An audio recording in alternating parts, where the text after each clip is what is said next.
حسین کی پاک اماں کا لقب ہے بطول طاہرہ. طاہرہ بطول. بطول کافی تھا.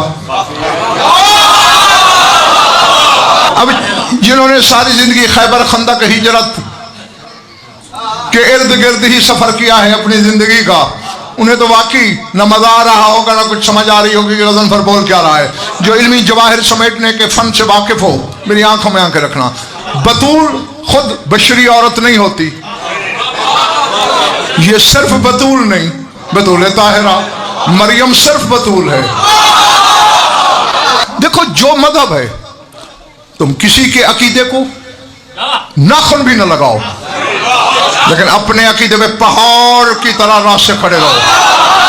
اس میں شرمانے کی کیا بات ہے؟ ہر ایک کا اپنا عقیدہ ہے، کسی کے عقیدے پہ کیا پابندی ہے؟ اور یہ ہمارا عقیدہ خود ساختہ نہیں، معصوم ساختہ ہے. غیر مسلم کی نظر سے دیکھو نا، وہ تو تمہاری نمازوں کا مذاق اڑاتے ہیں کہ مسلمان پاگل ہیں، یہ کیا کر رہے ہیں، کوئی ایکسرسائز کر رہے ہیں، بس کیا کر رہے ہیں، ہنستے ہیں. پھر ہم چھوڑ دیں نماز. اب جو ماتم نہیں کرتا ہم نے کبھی مجبور نہیں کیا کہ کر. شیعوں کو بتاتے ہیں کر. جب تک شیعہ ہے چھوڑ دو مذہب، تمہیں بھی نہیں کہوں گا. تو اب اگر شیعہ ہو سنو، بطول طاہرہ تیرے 5ویں امام سے پوچھا گیا، پھر قسم کھاتا ہوں 5 کی قسم، 12 کی قسم، 14 کی قسم، ان کے خالق کی قسم، مالک ارض و سما کی قسم، تقدیر اور رضا کی قسم، ذکر ذاکر مذکور مجلس منبر کی قسم، اپنی طرف سے کہوں یہودی ہو کے مروں کلمہ نصیب نہ ہو، مرتے ہوئے 14 کی شفاعت نہ ملے. اتنی بڑی قسموں پر جو منبر سے کھائی ہے، کوئی شیعہ ہونے کے باوجود شک کرے، پھر مجھے بھی اس میں شک ہے. ایک بندہ تیرے 5ویں امام سے پوچھ رہا ہے، لیما سمیت طاہرہ، مولا آپ کی پاک دادی کو طاہرہ کیوں کہتے ہیں؟ اب جس نے محمد و آل محمد کی حدیں مولوی کے کہنے سے بنانی ہیں وہ اٹھ جائے. جس نے مولا کا حکم سننا ہے وہ میرے آنکھوں پہ بھی قدم دے. مولا کیوں ہے طاہرہ؟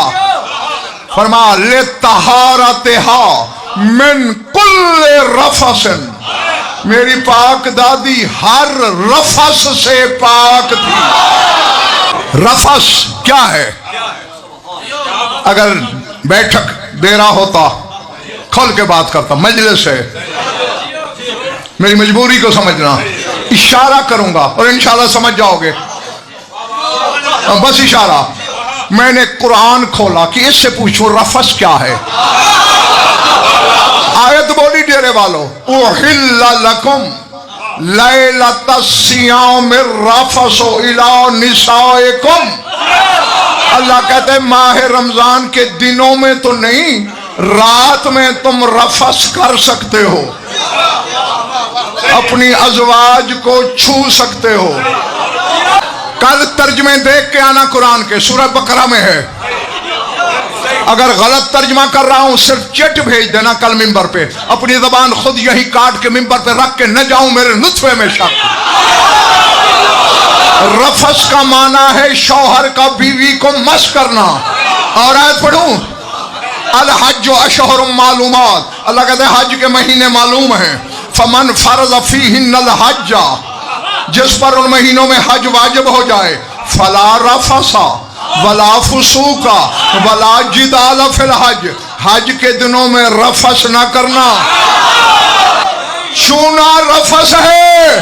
اور امام کہہ رہا ہے لطہارتہا من کل رفث، میری دادی ہر رفث سے پاک تھی. امام یہ بھی تو کہہ سکتے تھے لطہارتہا من رفث، رفث سے پاک تھی. کہتے من کل رفث. مریم صرف بطول.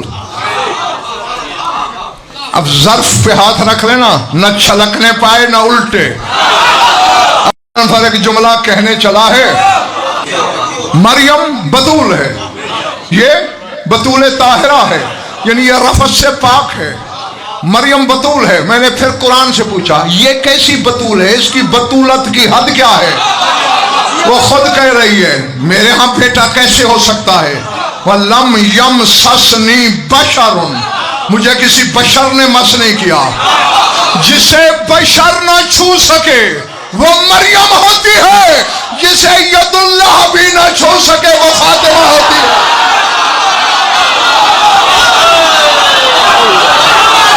اسی لیے تو اللہ اترا رہا ہے، مرج البحرین یلتقیان بینہما برزخ لا یبغیان فبأی آلاء ربکما تکذبان۔ میں نے دو دریا ملائے، مل بھی گئے، درمیان میں پردہ بھی رہا، چھو بھی نہ سکے۔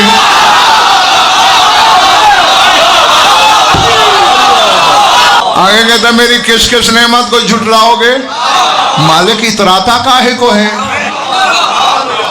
دو دریا ملائے، اب تفسیر تو بتانے کی ضرورت نہیں، یہ تو برادران اہل سنت کی تفسیروں میں بھی ہے۔ رسول سے پوچھا گیا وہ دریا کون سے ہیں؟ فرمایا ان علی و فاطمہ بحران عمیقان من العلم، علی اور فاطمہ اللہ کے علم کے دو گہرے سمندر ہیں۔ سرکار اللہ کہتا ہے بینہما برزخ، ان کے درمیان برزخ ہے، آڑ ہے، رکاوٹ ہے، حجاب ہے، پردہ ہے۔ وہ کیا ہے؟ قال انا ذالک البرزخ، فرمایا وہ برزخ میں ہوں۔ یہ مالک اترا کیوں رہا ہے؟ کہا کیوں نہ اتراؤں، چھوتے بھی نہیں۔ اور یخرج منہم اللؤلؤ والمرجان، اور لولو اور مرجان بھی آ جاتے ہیں۔ کے پاپوں سے چاٹ غضب ہو جائے، ورنہ رہ جائے گی بس مجمع پرانی میں۔